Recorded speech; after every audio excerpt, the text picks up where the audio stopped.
And I know one of the topics that you must end up talking about often is that when you're building something that has a little bit more just execution risk, you've raised some real money to kind of get started.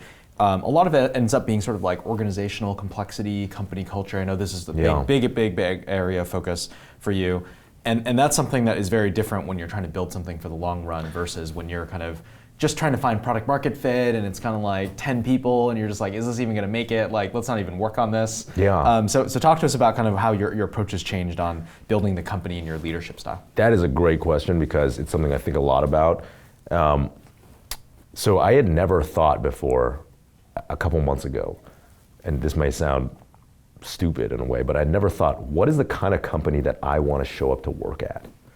So 14 years later, finally thinking about it. But the real answer is like when you're a 22-year-old just starting your company, or you're in Silicon Valley and you're thinking funding rounds and exits, you're always thinking, what's the next milestone? Like, how do I just claw my way desperately, whatever it takes, how do I get to that next milestone? It's do or die. And for some, oftentimes it is do or die. You don't have the luxury oftentimes of thinking about like what kind of, or you feel like you don't have the luxury of thinking about what kind of company you want to build culturally. And so I started Atrium actually very much in the same way of like, what are the metrics milestones we want to hit? What's the next metrics milestone? What do we need to get to for a Series B or a next round of funding?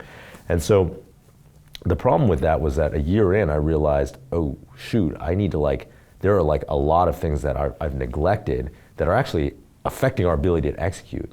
And the number one thing there was, what's the culture going to be? People didn't know, like, what's the alignment aspect of like, what are we building? What kind of company are we? Who are we? What are we building? And then what's the culture? How are we being intentional about it? So, we did a lot to work on that. Ran through a collaborative values process over a year ago where we brought the whole company together, figure out what we care about.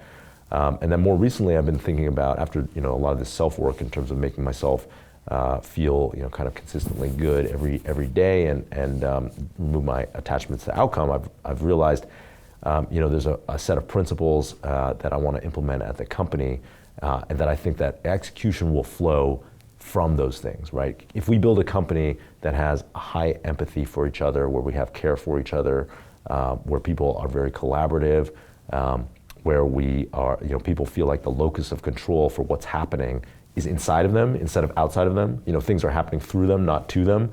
I think that all the execution will actually flow from that.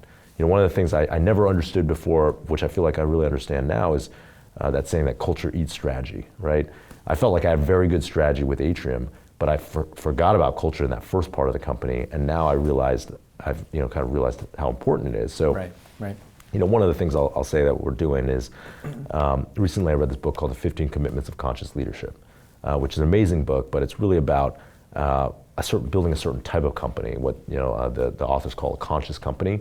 But I would center it around that locus of control question, like, do you have radical responsibility for what's going on in your life, in your company, regardless of who you are? And read that book and I realized this is the type of company that I want to work at.